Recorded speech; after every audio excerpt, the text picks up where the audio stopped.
Let's talk about what Jacob hated this week.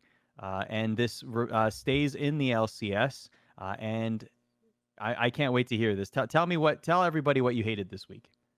CLG is stagnant again, and we haven't actually talked about them very much on this show because they not deserve to be talked about. They've been like bottom of the middle of the pack of the LCS.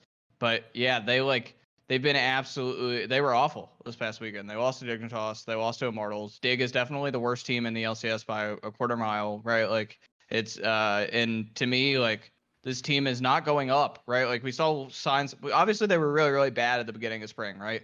They brought in Pobelter, they turned things around, they look better, and then actually coming into summer, like they looked like they could be like, and I know they're 7th place technically, but like they looked like they could be like a 6th place team and qualify for playoffs, maybe, right? Like they could compete with that middle of the pack, and we've seen some improvement from 100 Thieves over the past couple of weeks, also beating Cloud9, right? But with CLG, it just seems like they're flatlining, right? Like they're not getting better. They're sort of are what they are, and they're not going to qualify for playoffs, and they're probably going to be a 7th or 8th place team, and that's just what this team is at this point. And I don't know, like I'm really disappointed in what CLG is doing right now. I would be making pretty significant changes to this upcoming off season. I think they lost out big, even though Biofrost didn't play this weekend, and I know we'll talk about that. Like they lost on the Biofrost smoothie trade. In my opinion, Biofrost was the better of the two. Yeah, I'm really unhappy with CLG, and as you see on there, you saw or about to see on the screen that they're 1-5 since week 4, so it's pretty rough. So I don't know what more to say other than this team looks like crap. I mean, I think you kind of summed it up. Like one of the reasons why CLG was winning earlier is because they were facing, first of all, they were facing opponents that, like, if you want to be a mid-tier team, you kind of did have to beat. So, like, pre-roster swap Dig, pre-roster swap IMT, when they were looking, like, really, really, really disjointed. And now that they're kind of facing those teams again, they just haven't done, like, they have not improved. Like GGS, I think, is a really good example of a team that, like, I think was a lot better than their record showed, despite the fact that they had, like, a lot of really heartbreaking losses, to be quite honest. I think their early game has a lot of, like, signs of life, and they do a lot of, like, good things early, actually.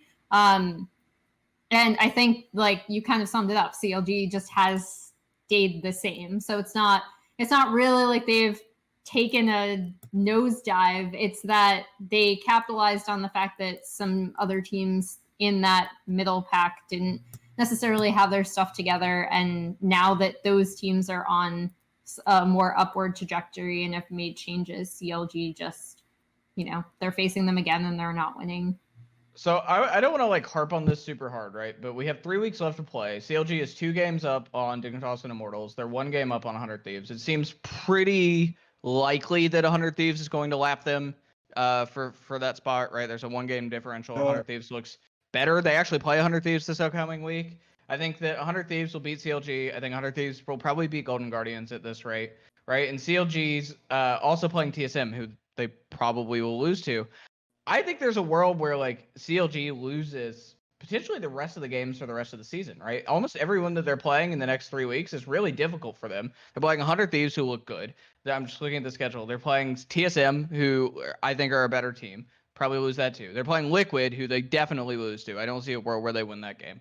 They're playing Golden Guardians, which they could conceivably win, but probably not, but possible. And then they end their season against FlyQuest and Cloud9. They're just going to get steamrolled in week 9, right? So 7 and 8 actually do qualify for playoffs now with the changes, format changes globally. But, like, there's a conceivable world where Dig, Immortals, and 100 Thieves all lap CLG. But all that has to happen at this point is 2 of them have to lap CLG in terms of the standings, and I think that's totally possible. So I think CLG, like, could finish 9th or 10th. Maybe. And there's a matchup on August 1st between Dignitas and Immortals.